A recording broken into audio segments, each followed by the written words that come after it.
সংবিধানের পঞ্চদশ সংশোধনী আংশিক বাতিলই থাকবে। আপিল বিভাগে বহাল থাকলো হাইকোর্টের দেয়া রায়। এর ফলে সংবিধানে ফিরল গণভোট ও তত্ত্বাবধায়ক সরকার ব্যবস্থা। এই রায়কে ঐতিহাসিক বলে মন্তব্য করেন আপিলকারী এবং জামায়াতের আইনজীবী। অলিউল রানীর রিপোর্ট। 2009 সালে আপিল বিভাগের এক রায়ে তত্ত্বাবধায়ক সরকার ব্যবস্থা বিলুপ্ত করে আওয়ামী লীগ সরকার। পরে সংবিধানের পঞ্চদশ সংশোধনীর মাধ্যমে কার্যকর করা হয় সে সিদ্ধান্ত। বলা হয়, এ সংশোধনী ধ্বংস করেছে দেশের নির্বাচনী কাঠামো। রাজনৈতিক পট পরিবর্তনে হাইকোর্টে প্রথম যে সাংবিধানিক মামলাটি হয় তা পঞ্চদশ সংশোধনী বৈধতার। 2025 সালের ডিসেম্বরে তত্ত্বাবধায়ক সরকার ব্যবস্থা ও গণভোট ফিরিয়ে রায় দেন হাইকোর্ট। তবে রায়ে রিটকারী সন্তুষ্ট না হয়ে আপিলে যান। চলে দীর্ঘ আইনি লড়াই।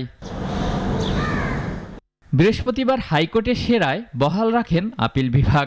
পরে অ্যাটর্নি জেনারেল জানান, এ রায়ের ফলে পঞ্চদশ সংশোধনীর আংশিক বাতিলই থাকবে। যে আজকের আপিল বিভাগের রায়ের ফলে হাইকোর্টের সেই যে ঐতিহাসিক জাজমেন্ট যেটি ছিল সেটি আজকে আবার পুনরায় আমি কি বলবো যে বহাল তো অবশ্যই সেটাই আবার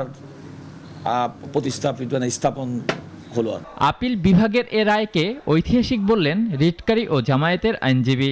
বাংলাদেশের জন্য আজকে একটা ঐতিহাসিক দিন, কারণ হাইকোর্টের রায়ের মাধ্যমে তত্ত্বাবধায়ক সরকার ব্যবস্থা যে বাতিল করা হয়েছিল সেটাকে বাতিল করা হয়। আর তাছাড়া পঞ্চদশ সংশোধনীর আরও অনেকগুলো খারাপ বিধান ছিল, সেগুলো হাইকোর্টের রায় বাতিল করা হয়। আমরা মনে করি এর মাধ্যমে বাংলাদেশের জাতীয় সংসদের দায়িত্ব অনেকাংশে বেড়ে গিয়েছে। অনেকাংশে জাতীয় সংসদের উপর নির্ভর করবে জুলাই চার্টার থেকে শুরু করে সংবিধান সংশোধন করার ক্ষেত্রে কি কি পদক্ষেপ তারা নেবেন। এই চারটি বিষয় ছাড়া বাকি বিষয়গুলো সংসদের সামনে উন্মুক্ত থাকলো। আজকের রায়ে রাষ্ট্রের নীতি নির্ধারণী বিষয় সংসদের উপর ন্যস্ত হয়েছে বলেও জানান আইনজীবীরা। অলিউল রনি, নাগরিক, ঢাকা।